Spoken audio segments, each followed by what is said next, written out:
Les matins de France Culture, Guillaume Erner. Et nous allons nous intéresser à l'ombre de Staline qui plane dans les discours et les actes de Vladimir Poutine. Existe-t-il une continuité entre les deux ? Poutine ne fait-il qu'instrumentaliser le souvenir de Staline ? Bref, Staline, un fantôme de plus en plus vivant. Pour en parler, nous sommes en duplex depuis New York avec Ben Judah. Bonjour.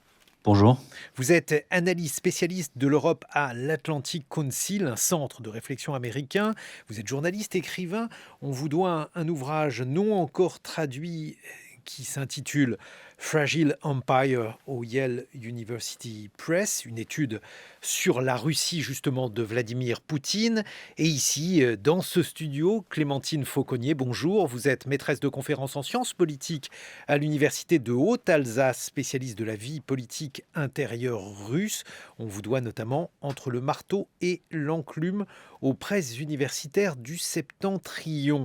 S'il s'agissait de nous dire justement s'il y avait déjà une évolution de Poutine, est-il en quelque sorte logique, documenté de dire qu'il y a eu une évolution du président russe, Clémentine Fauconnier ? Oui, bien sûr, notamment parce que ça fait 22 ans qu'il est au pouvoir et donc forcément qu'il y a une évolution ou une dévolution, je dirais, c'est un petit peu inévitable. Alors certes, avant de vous expliquer pourquoi il y a une évolution, il y a évidemment des éléments de continuité. Il y a une violence qui a été déployée dès son arrivée au pouvoir, ça c'est indéniable. Une légitimation par la guerre aussi, puisque son arrivée au pouvoir, d'abord il a été Premier ministre de Boris Yeltsin quelques mois avant de se faire élire président et concomitant avec le déclenchement de la Deuxième Guerre en Tchétchénie, qui a été extrêmement violente. Ensuite aussi, dans les autres éléments de continuité, alors ça peut sembler plus anecdotique, mais je pense que c'est fort un symbole. Il y a parfois dans ces discours le recours à une grossièreté importante. On se souvient de buter les terroristes jusque dans les chiottes. Là, on s'en souvient pas forcément justement. Alors du coup, je le rappelle, voilà. C'est-à-dire que on est en septembre 99, il est encore Premier ministre, mais voilà, sa cote de popularité est en train de décoller et je pense que tout le monde a compris que ce serait sans doute le prochain président. Et il justifie donc l'intervention extrêmement musclée en Tchétchénie comme une opération antiterroriste. Et à ce moment-là, donc, la citation, donc j'ouvre les guillemets, bien sûr, voilà, il explique qu'il ira buter les terroristes jusque dans les chiottes et ça avait évidemment été très commenté, mais ça n'avait pas du tout suscité une baisse de sa popularité et ça ne l'a pas empêché de se faire élire quelques mois plus tard. Et là, donc, plus récemment, on peut citer donc pendant la conférence de presse avec Emmanuel Macron en parlant de l'Ukraine, il a cité un extrait d'une chanson qui est assez connue en Russie et qui est en mat. Le mat, c'est un argot en fait qui est parlé et qui est très violent et très grossier. Et donc en parlant de l'Ukraine, il a dit laisse-toi faire ma jolie. Voilà, ce qui n'est pas forcément extrêmement sympathique et qui fait référence donc du coup à un registre de langage aussi très très bas. Voilà. Donc ça, c'est des éléments de continuité avec des éléments de résonance. Mais sinon, oui, je pense qu'il y a quand même des transformations importantes, notamment dans le rapport à l'Occident. Dans les premières années, Vladimir Poutine, alors certes, il est toujours dans le rapport de force, mais il considérait quand même l'Occident comme un partenaire et il avait multiplié quand même un certain nombre de signaux en faveur des États-Unis, de l'OTAN, de l'Europe, ce qui n'est plus du tout le cas aujourd'hui. Ça, c'est la première chose. Deuxièmement, la forme même d'autoritarisme. Moi, je pense vraiment que c'est un dirigeant autoritaire avec des méthodes autoritaires dès le départ, mais l'autoritarisme qui était pratiqué dans les années 2000, et c'est pas uniquement parce qu'il n'en avait pas encore les moyens, était un autoritarisme beaucoup plus, je dirais, sophistiqué, qui cherchait quand même à faire bonne figure en créant des oppositions alternatives, en pensant à l'avenir, en pensant à l'après-Poutine. Dès que Poutine est arrivé au pouvoir, ses conseillers ont commencé à réfléchir à l'après-Poutine. On ne pense plus du tout aujourd'hui à l'après-Poutine. Voilà, Poutine, il a changé la constitution. En tout cas, Poutine ne semble pas effectivement y songer. Ben Judah, ce rapprochement entre Poutine et Staline vous paraît-il de plus en plus justifié ? Mais il faut déjà commencer par parler de l'évolution personnelle de Poutine dans ce qu'il est en train de lire. Pendant au moins 10 ans, Poutine s'est plongé dans les archives, a devenu vraiment un passionné de l'histoire. Il passe son temps à lire des livres d'histoire, surtout sur les tsars ou sur Staline lui-même. Et maintenant, depuis vraiment à un certain moment, surtout pendant la période de Covid, il commence à penser à son régime et à lui-même face à ces figures historiques. Alors, la personnalité de Staline pèse beaucoup sur sur l'esprit de Vladimir Poutine. On retrouve Vladimir Poutine pendant la période de Covid en train d'écrire un long récit qu'il a écrit lui-même sur l'identité russe et l'identité ukrainienne, en réclamant que c'était effectivement un pays, une union divisée par l'histoire et par les erreurs des dirigeants de l'URSS et surtout par l'Occident. Et on peut voir très clairement que Poutine a une certaine admiration pour le régime de Staline et pour la politique, la géopolitique de Staline. Mais il y a aussi des grandes différences. Celui que Poutine ne se voit pas vraiment dans la tradition bolchevique. Il rejette surtout des grands éléments de la politique soviétique. Et je pense que c'est très important qu'en lançant cette guerre en Ukraine, il s'est brisé finalement avec le culte de Lénine en disant que la grande erreur de Lénine était de diviser l'ancien empire russe dans des républiques autonomes, ce qui a créé un problème à long terme avec l'éclatement de l'URSS. Mais si on poursuit la comparaison, parce que vous évoquiez les recherches de Vladimir Poutine, et il a donc publié un article le 12 juillet dernier où il expliquait que l'Ukraine et la Russie ne faisaient qu'un seul et même peuple. Ça rejoint quand même aussi une tradition de dirigeants soviétiques ou communistes polygraphes. Alors vous dites qu'il l'a écrit lui-même, cet article. En tout cas, l'idée de présenter une doctrine en l'écrivant soi-même, ça c'est quelque chose d'assez singulier, Ben Judah. Et une des similarités avec Staline, c'est que l'après-Staline, l'URSS n'était pas tout à fait une dictature gouvernée par un homme seul. C'était un État totalitaire, autoritaire bien sûr, mais il y avait un parti, la KGB, plusieurs institutions qui gouvernaient le pays en même temps. C'était pas une dictature avec un homme qui dominait tout. Mais aujourd'hui, maintenant depuis 5 ans, 6 ans, et surtout accéléré pendant la période du Covid, Vladimir Poutine s'est retrouvé comme un dictateur personnalisé qui domine le pays tout seul. Et ça n'était pas le cas en Russie vraiment depuis la mort de Staline. Et il y a un élément encore plus effrayant, c'est que Poutine se retrouve encore plus isolé que Staline. Staline aimait passer ses soirées en train de regarder des films ou de dîner ou surtout de boire avec les membres du Politburo, même si ils étaient bien sûr terrifiés de lui. Mais Poutine est très isolé, n'a pas un contact similaire avec ce qu'on appelait autrefois son cercle intime. Seulement 2-3 oligarches ou aides politiques ont vraiment un accès continuel à lui à cet instant. Et il est là vraiment tout seul, en train de diriger le pays à travers l'internet, à travers des communications électroniques, et en se plongeant dans les archives. Alors il y a une similarité, mais aussi une différence assez effrayante. Clémentine Fauconnier, la formation de Poutine, c'est le KGB, c'est un guébiste, ce qui est une matrice soviétique. Qu'est-ce que cela permet de comprendre à la trajectoire de l'homme ? Ça permet de comprendre tout d'abord, alors que c'est un homme de la guerre froide qui a été socialisé dans la guerre froide et donc qui est habitué quand même à avoir un certain sens de l'intérêt de l'État, on va dire, qui va aller plus avant que, par exemple, la protection des citoyens. On l'a vu notamment lorsqu'il a la façon dont il a géré les attentats, les grandes prises d'otages qui ont eu lieu au moment de la Deuxième Guerre en Tchétchénie en 2002 et en 2004. Finalement, ça n'a pas été tout à fait revendiqué, mais à aucun moment la priorité, de sauver la vie de le plus d'otages possible a été vraiment mise en avant. Ce qui était important, c'était de montrer qu'on était ferme et qu'on négociait pas avec les terroristes. Ça, à mon avis, c'est tout à fait issu d'une certaine culture qui place vraiment la défense de l'État de façon prioritaire. Alors, il faut quand même rappeler que pendant cette même guerre de Tchétchénie, le régime est donc au premier chef, Vladimir Poutine, a organisé lui-même des attentats.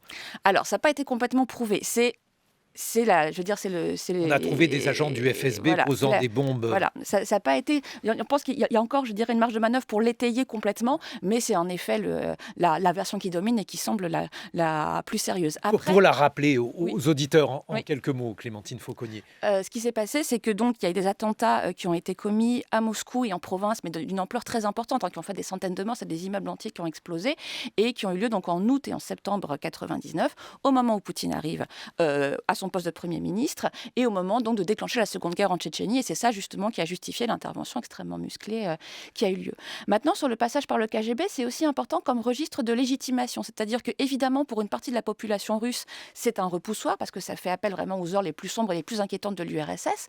Mais pour une autre partie significative de la population aussi, il y a un vrai prestige en fait qui est associé à la période où l'URSS et du coup la Russie, était une grande puissance mondiale capable d'être crainte et respectée. Et ça, il en a beaucoup joué. L'idéologie professionnelle du FSB, du KGB, c'est une certaine forme de paranoïa? Ou on pourrait dire une forme de paranoïa, alors pas pathologique, une paranoïa professionnelle. Fonctionnelle. Voilà, c'est-à-dire d'être, si tu veux préparer la guerre, et donc d'être attentif à de potentiels ennemis qui peuvent avoir à l'extérieur et à l'intérieur. Il y a quelque chose que je voudrais préciser, c'est que l'intérêt de Poutine et ce qui fait, je dirais, sans doute sa longévité, c'est que non seulement c'est un KGBiste, on vient de le dire, mais c'est aussi un juriste qui est passé par la mairie de Saint-Pétersbourg dans les années 90 et qui était le bras droit d'Anatoly Sobchak. Anatoly Sobchak, on en entend parler maintenant par sa fille, puisque vous savez peut-être qu'elle a été candidate en 2018 et que c'était une des figures, alors certes critiquée, controversée pour toutes sortes de raisons, mais quand même aujourd'hui une des figures les plus visibles de l'opposition, la plus libérale et la plus démocrate. C'est ça qui est intéressant chez Poutine, c'est ce contraste, cet oxymore, même si aujourd'hui le côté KGBiste est un petit peu, dominant, mais c'est qu'il est bien au croisement de deux cultures très différentes et de deux réseaux très différents. Et il utilise beaucoup le droit, aussi bien pour justifier ses actions en politique intérieure qu'extérieure, c'est très important aussi. Benjuda, sur la paranoïa à la fois de Staline et de Poutine, sachant évidemment que les paranoïaques ont souvent beaucoup d'ennemis et de bonnes raisons, de s'en méfier.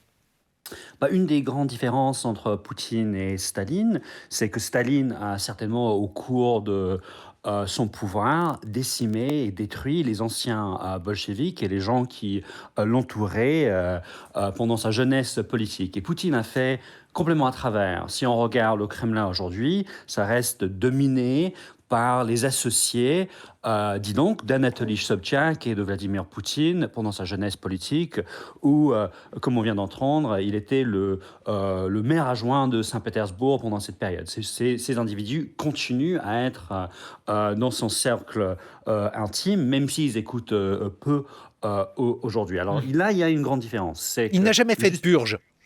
Jusqu'à présent, il a fait assez peu de purges de son cercle politique lui-même. Il a bien sûr fait des purges d'oligarches, les purges de politiciens dans les rangs nationaux du pays, mais on n'a pas vu jusqu'à présent des grands purges de bouleversements de régime comme Staline l'a fait. Mais il faut aussi parler d'une autre différence, c'est que Staline fut quelqu'un de très sérieux, de très idéologique, qui passait son temps vraiment plongé dans les détails et surtout dans la logistique. Staline s'était entouré dans son politburo pour des gens comme Mikoyan. C'était vraiment des spécialistes des trains, des machines, des usines, et dis donc aussi de la goulag. Et c'était pas les équivalents des gens qui entourent Poutine, qui sont plus ou moins des gens jusqu'à présent obsédés par le business international, surtout des gens très corrompus, des gens ce qui est évident maintenant dans la guerre en Ukraine, qui n'ont pas passé leur temps en train de bien imaginer, de bien planifier la logistique de la Russie. Oui, parce qu'il faut expliquer, Benjuda, que cette guerre et les insuccès relatifs de l'armée russe témoigne de la kleptocratie. Il y a eu beaucoup d'argent dépensé pour moderniser cette armée et cet argent, manifestement, a été dévoyé. Beaucoup d'oligarques ou d'intermédiaires s'en sont emparés de cet argent. Voilà, c'est tout à fait ça. Alors, si on compare les cercles autour de Staline, c'est des cercles idéologiques, très pointus sur tout ce qui est logistique et qui ont eu une triste efficacité de surtout déporter des millions de personnes à travers le goulag pendant son règne politique. Mais si on compare ça à le régime de Poutine, même s'il y a des rêves d'autonomie industrielle et de grande puissance et d'aventure géopolitique, c'est un cercle surtout avec un côté kleptocrate qui n'ont pas développé des réelles capacités d'autonomie scientifique, stratégique, et qui ne se sont pas investis dans la logistique essentielle pour que la Russie redevienne une grande puissance à l'échelle de Staline. Et c'est ça ce que Poutine est en train de découvrir maintenant en Ukraine, c'est la faiblesse de son propre régime. Alors la question maintenant pour Poutine et pour la Russie est-ce que Poutine va poursuivre la direction stalinienne avec des purges de son cercle autour de lui? Est-ce qu'il va poursuivre vraiment la reconstruction de son régime dans un virage plus totalitaire ou non? Clémentine Fauconnier, sur l'idéologie, donc évidemment elle servait d'armature à Staline. Pour Poutine, qu'en est-il ? Pour Poutine, c'est beaucoup plus faible, l'idéologie. Alors certes, depuis une dizaine d'années, lui et puis son parti, Russie Unie, se disent conservateurs. Et donc, ce qui correspond à un tournant qu'on a observé dans les années 2010, où d'un coup, je dirais, même si ça avait été préparé depuis quelques années, Poutine a commencé à se réclamer des valeurs traditionnelles, à mettre un accent très fort sur l'orthodoxie, à faire adopter une loi contre la propagande homosexuelle, entre guillemets, auprès des enfants, et à construire, mais tout ça était très instrumental. L'idée, c'était de construire une opposition à un Occident décadent et de montrer que la Russie, justement, était la principale conservatrice, la principale garante des valeurs chrétiennes. Donc il y avait des intérêts tout à fait géopolitiques qui étaient liés à ce brusque recours, je dirais, aux valeurs traditionnelles.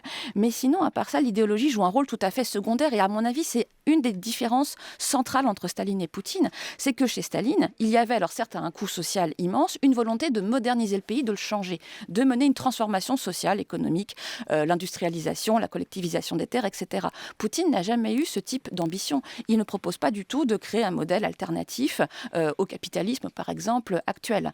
Et deuxièmement, du coup, et l'autre différence, ça a été dit, mais je le répète parce que ça me semble très important, il faut quand même garder à l'esprit qu'on n'est pas du tout dans les mêmes...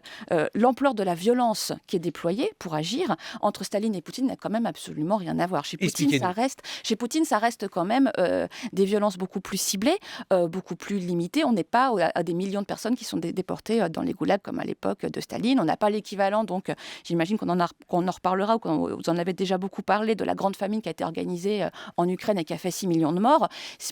À ma connaissance, Poutine n'a pas 6 millions d'âmes sur la conscience. Donc, où là, quand même il s'agissait de punir l'Ukraine, même si, bien entendu, toute proportion gardée, il y a là aussi, dans la guerre que mène Poutine, une volonté, semble-t-il, de punir l'Ukraine. Oui, alors là, il y a une volonté de la punir et de la discipliner, de la briser, je dirais, pour la soumettre. C'est vrai que, donc là, tout ce que je dis vaut jusqu'au 24 février 2022. C'est vrai que là, on est face à un tournant très important. On va voir justement s'il y a une stalinisation vraiment, entre guillemets, de Poutine avec un recours à la violence beaucoup plus systématique. Et l'autre question, ça rejoint ce que dit Benjuda aussi, c'est de savoir si l'État russe est capable de mener une telle répression. C'est pas tout à fait certain. Il y a des choses aussi, des réminiscences, quand, par exemple, je crois que c'est à Mélitopol où le maire a été kidnappé par les Russes. Il y a, semble-t-il, d'autres listes de responsables ukrainiens qui ont été faites. Et là, on songe aux purges staliniennes. On songe, par exemple, au massacre de Katyn, où les cadres polonais ont été massacrés.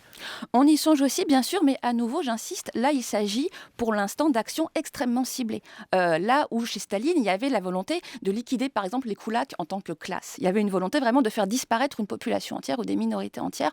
Là, on n'a pas ça pour l'instant chez Poutine. Et à nouveau, à la fois par idéologie, je pense, c'est pas du tout la même façon d'opérer. Et deuxièmement, parce qu'il n'en aurait pas les moyens, à mon avis. On va poursuivre cette comparaison. Dans quelle mesure celle-ci est fondée? Dans quelle mesure aussi celle-ci permet de comprendre à la fois ce qui pourrait advenir et les différents leviers de négociation que l'Ukraine aurait et l'Occident également aurait vis-à-vis de la Russie de Vladimir Poutine. Benjuda, je rappelle le titre de votre ouvrage non encore traduit, Fragile Empire, chez Yale University Press, et votre ouvrage, Clémentine Fauconnier, Entre le marteau et l'enclume, aux presses universitaires du Septentrion. Il est 8h sur France Culture, excellent réveil à tous. 7h-9h,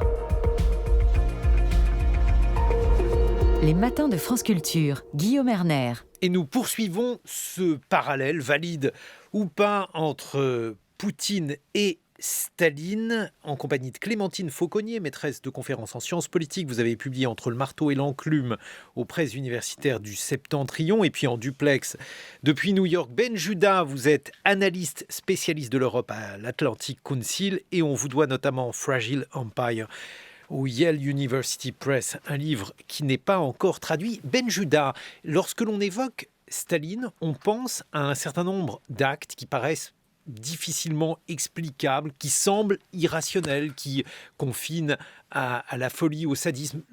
J'en donne un exemple, la façon dont Staline, alors que la Seconde Guerre mondiale approchait, a purgé, a tué la plupart des cadres de l'armée, ne restant quasiment que seul avec une poignée de généraux qu'il savait parfaitement incapables. Peut-on dire, pour Vladimir Poutine, qu'il est devenu fou ?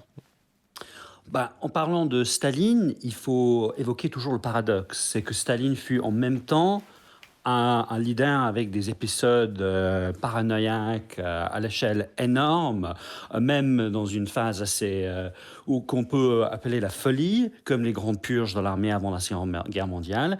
Mais en même temps, Staline était un leader vraiment posé dans la méthode. C'est quelqu'un qui passait des longues journées à travailler les détails des chemins de fer, des usines, du développement scientifique. Et en comparant Vladimir Poutine, on trouve qu'il a beaucoup moins, sur l'échelle historique, de la folie. Jusqu'à présent, on a eu relativement peu d'actes complètement hors d'un raisonnement lié à la réalité, mais on a aussi ce qu'on voit depuis des décennies maintenant est une grande manque de rigueur et de méthode dans l'application, dans son application face à l'État russe. On voit un État morcelé par la corruption et par la kleptocratie.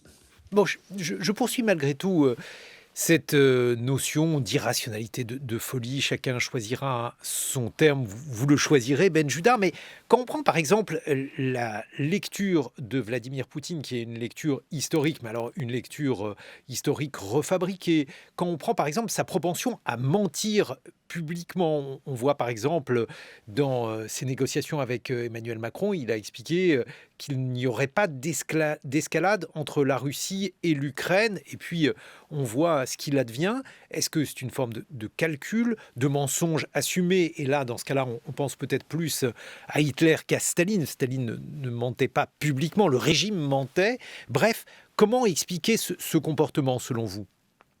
Je pense que c'est aussi très important, en creusant ce comparatif entre Staline et Poutine, de rappeler que le grand-père de Vladimir Poutine, Spiridon Poutine, fut le cuisinier personnel de Raspoutine, de Lénine et puis de Staline lui-même, dans sa datcha, en train de cuisiner ses célèbres repas pour des membres de la Politburo et des visiteurs diplomatiques qui venaient passer leur soirée avec Staline. Mais bien sûr, un cuisinier de Staline et de Lénine et de Raspoutine n'était pas seulement cela, c'était aussi un rôle tenu par les services secrets, en commençant par l'Okhrana de l'époque tsariste, et puis de la KGB et de la NKVD.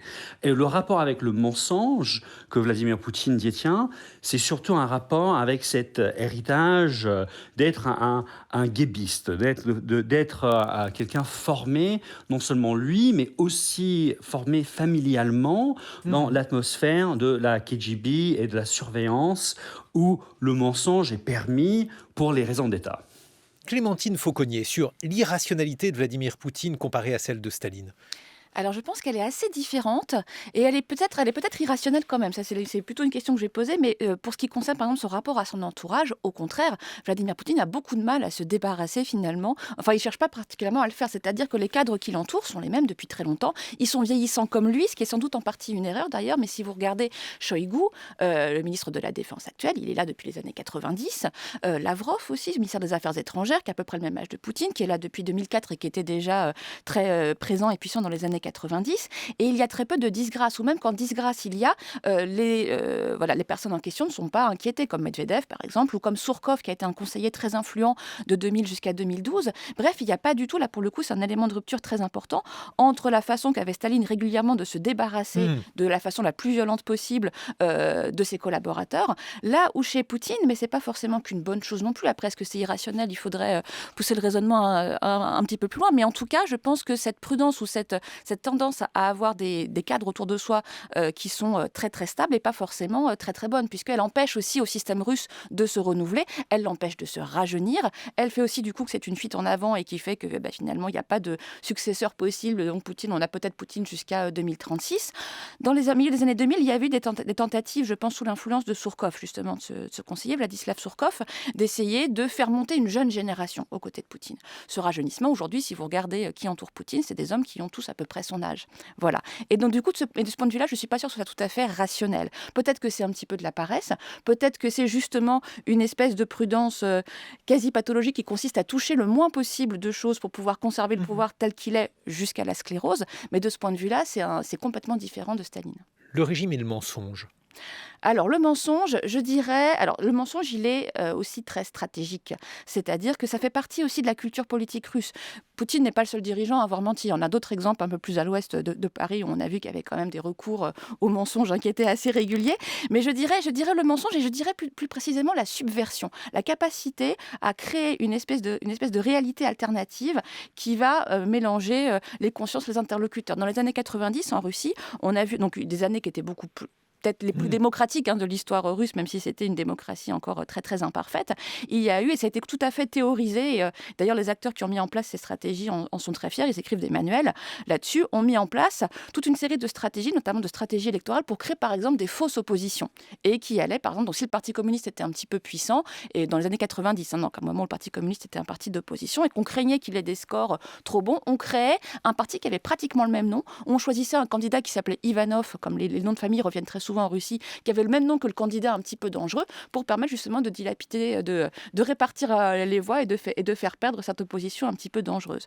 Il y avait aussi des stratégies qui consistaient, si on voulait discréditer un parti, à payer des gens pour être des faux militants de ce parti, soi-disant, et qui allaient se conduire très mal dans l'espace public, qui allaient être ivres, qui allaient embêter les gens, les passants, etc. Et donc, du coup, voilà une stratégie de la subversion qui est très ancienne et qui vise justement à créer une réalité alternative pour pouvoir mieux manipuler finalement les populations. Ça fait partie d'une culture politique soviétique, russe post-soviétique, qui a précédé Poutine et qui aujourd'hui a été utilisée à une échelle beaucoup plus grande, mais qu'il n'a pas inventée. Ben Juda, maintenant, si l'on essaye de comparer Staline et Poutine comme chef de guerre, que diriez-vous ? Il faut se rappeler que la Seconde Guerre mondiale a très mal commencé pour Staline. Staline, bizarrement, a fait confiance quasiment seulement en une personne à l'aube de l'invasion de l'URSS, et c'était le mot d'Adolf Hitler qui lui a juré qu'il n'allait pas envahir l'Union soviétique. Et pendant les premières semaines de la guerre, les fronts nazis ont avancé jusqu'à Kiev, ont pris des territoires énormes et ont vraiment abattu les forces de l'armée rouge. Et Staline craignait pour son survie politique. Staline a même reçu le Politburo dans les premiers jours de la guerre, dans sa datcha, en craignant qu'il allait demander son démissionnement. Alors, en ce moment, je suis certain que Poutine, comme un grand lecteur de l'histoire, doit se rappeler de la guerre de Staline, qu'elle a mal commencé, qu'il a eu des mauvaises informations et il a été mal guidé par ses diplomates et par surtout son renseignement, mais en appuyant sur les ressources émotionnelles et politiques de l'Union, il s'est remis en route vers une éventuelle victoire et une division de l'Europe avec les négociations et le deal à Yalta. Vous diriez, Ben Juda, qu'aujourd'hui, Poutine fait une mauvaise guerre dans le sens où l'armée russe rencontre beaucoup plus de difficultés et finalement n'aboutit pas du tout au résultat qui était escompté ? Je pense que c'est important, en discutant Vladimir Poutine, de comprendre que quand il nous raconte qu'il croit que les Ukrainiens et les Russes sont un peuple, il le croit réellement.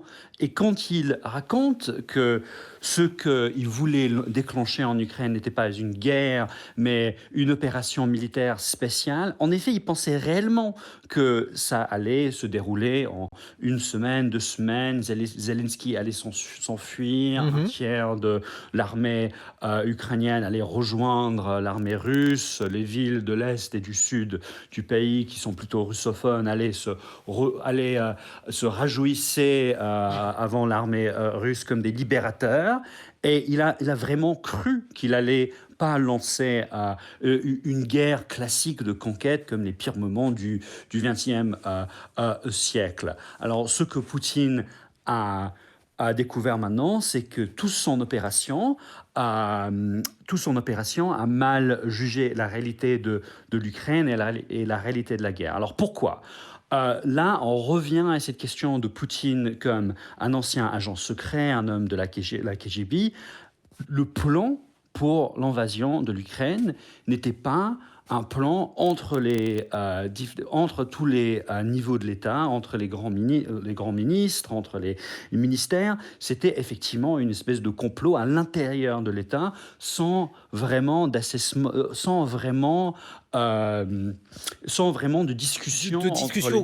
Mais on a pu lire, Ben Judah, que justement ce plan d'invasion de l'Ukraine, il avait été fait plus avec la défense, avec les militaires, qu'avec le FSB et les services de renseignement.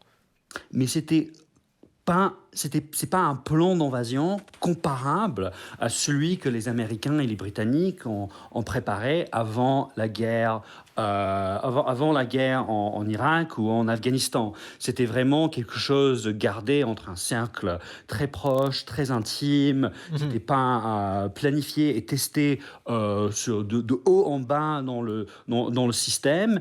Et c'était défini surtout par les préjugés de Vladimir Poutine. C'est une ignorance de l'Ukraine contemporaine. L'Ukraine n'a jamais été dans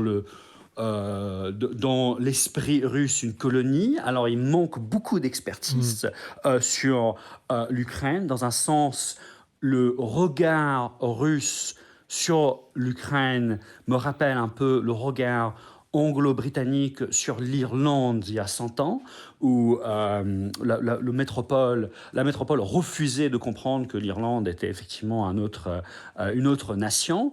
Et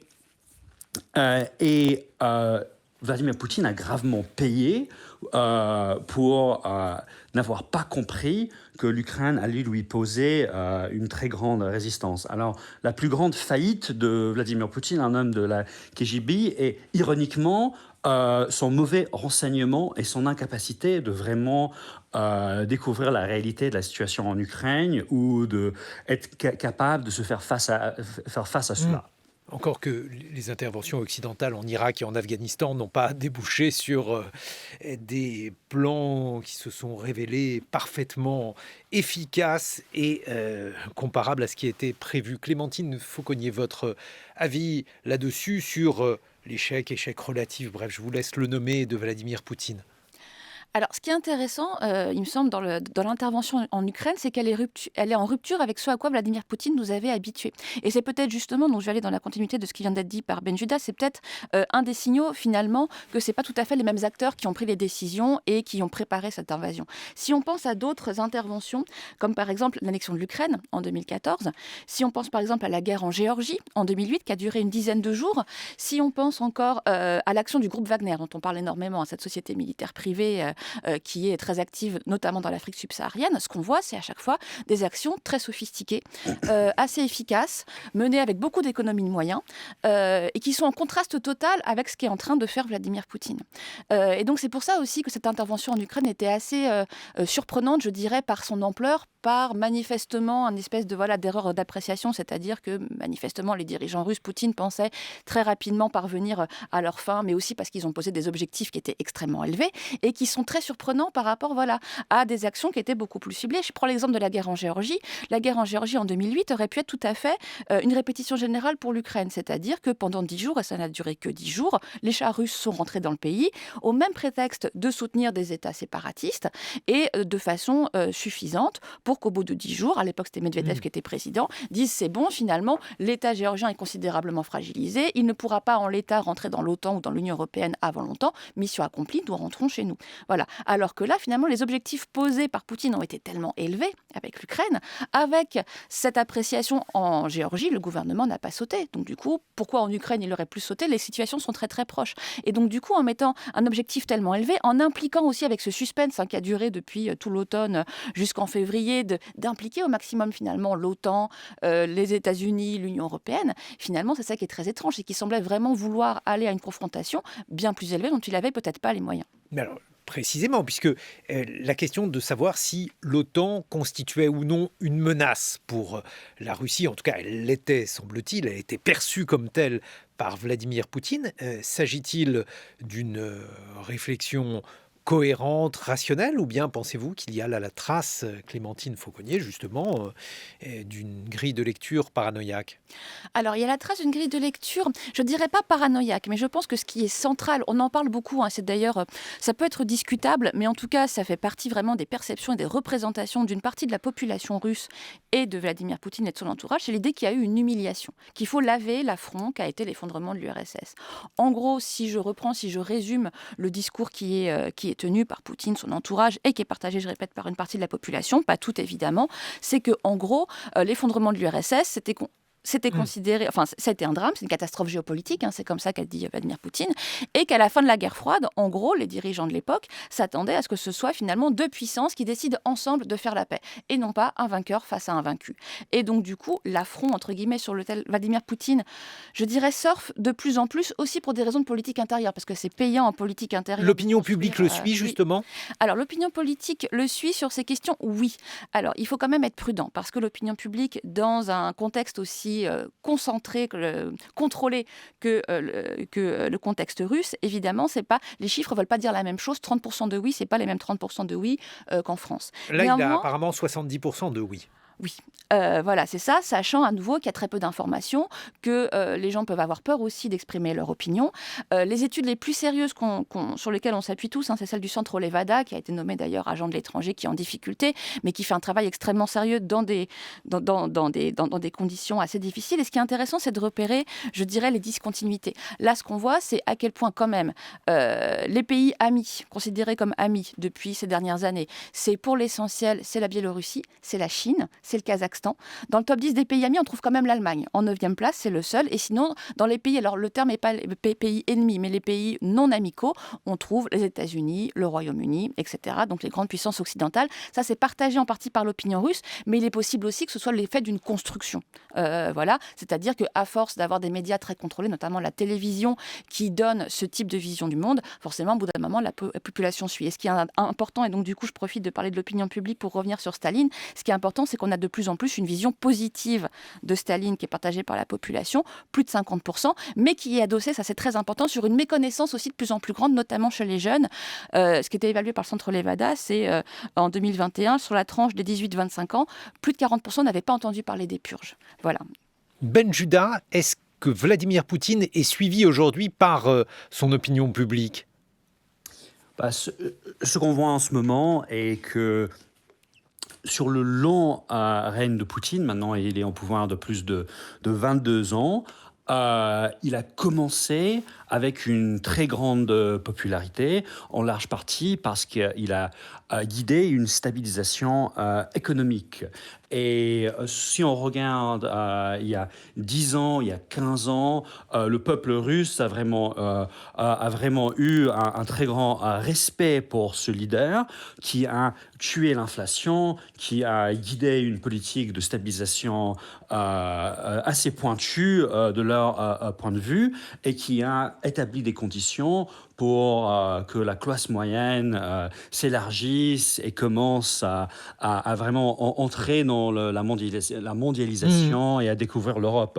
Alors ce que moi je trouve assez frappant, c'est que aujourd'hui, en un mois, toute cette stabilisation économique sur laquelle la première popularité de Vladimir Poutine s'est appuyée a été détruite vraiment en quelques jours avec les sanctions de l'Union européenne, le Royaume-Uni et les États-Unis, bien sûr. Alors aujourd'hui, Poutine essaye de recreuser une nouvelle popularité basée sur les techniques de la mobilisation, les techniques de la militarisation et le nationalisme émotionnel, ce qu'on voit dans ces conférences et dans ces mobilisations à travers le pays. Et en ça, je pense qu'il va se trouver face à une situation beaucoup plus difficile qu'avant. Et il y a plusieurs signes que l'opinion publique russe n'est pas contre la guerre, mais qui n'est pas aussi enthousiasmée par ce qui se produit aujourd'hui que, par exemple, dans la situation en Crimée il y a 8 ans, où le public russe se trouvait en tant que spectateur, acclamant une opération militaire spéciale qui a eu un très grand succès, qui a déclenché vraiment un enthousiasme nationaliste dans le pays. Aujourd'hui, c'est certainement pas le cas. Et ce qu'on voit, en rappelant notre thème du stalinisme, c'est que on a eu dans ce dernier mois, une très grande fuite de la classe moyenne russe du pays.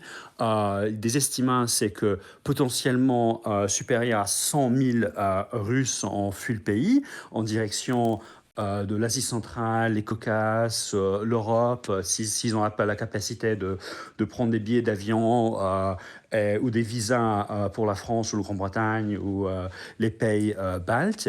Et cette population craigne 2 choses. Un, c'est une nouvelle période de répression comparable dans leur peur à l'époque stalinienne, mais aussi de la pauvreté comparable à l'époque stalinienne, elle aussi. Donc il y a cette crainte-là. Clémentine Fauconnier, en conclusion, il y a un échec relatif de Vladimir Poutine. Qu'est-ce qui peut se passer maintenant quand un homme tel que celui-là échoue? Qu'est-ce qu'il peut prendre comme décision? Alors, je pense que, à mon avis, la guerre en Ukraine est déjà le signe d'un échec, en fait. C'est-à-dire que ça a déjà commencé, ce que vous dites. C'est-à-dire qu'à mon sens, cette intervention aussi violente, aussi importante, assez mal préparée, qui semble prête à l'enlisement d'une certaine façon, c'est déjà le signe que, pour des raisons même de politique interne, même je dirais plutôt, est déjà le signe d'une fuite en avant et d'un épuisement de ce qu'a été le système Poutine depuis 20 ans. Un système qui n'a pas su se renouveler, a su mettre sur orbite un successeur éventuel, qui est en train de perdre ce qui a fait au début, alors le fondement de sa légitimité, je dirais pas, parce qu'il y a quand même toujours eu des gens qui ont été très critiques, il y a toujours eu une violence qui a été déployée, donc c'est compliqué de parler de légitimité, mais comme ça a été dit, il y avait dans les années 2000 un contrat social. Le PIB augmente, il y a un espèce de confort retrouvé relatif pour une partie importante de la population, et du coup, le reste de la population est un petit peu moins regardante sur d'autres actions et sur l'atteinte aux libertés. Ça s'est déjà essoufflé dès les années 2010, et Poutine a compensé par des actions à l'international, comme l'annexion de la Crimée ou l'intervention en Syrie. Et donc, du coup, il s'est légitimé par le retour de la Russie sur la scène internationale, mais c'était plus suffisant depuis quelques années pour faire digérer, finalement, le ralentissement de l'économie et une vie politique de plus en plus sclérosée. Qu'est-ce qui peut se passer maintenant ?